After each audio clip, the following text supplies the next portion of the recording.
ए मेरे खुदा, मैं ईमान रखती हूँ कि तू यहाँ हाजिर व नाजिर है।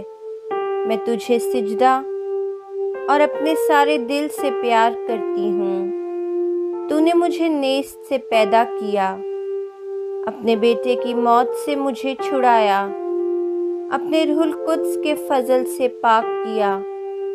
तूने पूरी रात मुझे सलामत रखा और आज का दिन मुझे बख्शा है। इन और बाकी सब नेमतों के लिए जो तूने मुझे बख्शी हैं, मैं फ़रोतनी से तेरा शुक्र करती हूँ। मैं अपने सब ख़यालात, बातें, काम और दुख तेरे हजूर पेश करती हूँ। मुझे अपना फ़ज़ल बख्श ताकि मैं तुझे नाराज़ ना करूँ, बल्कि सब तरह से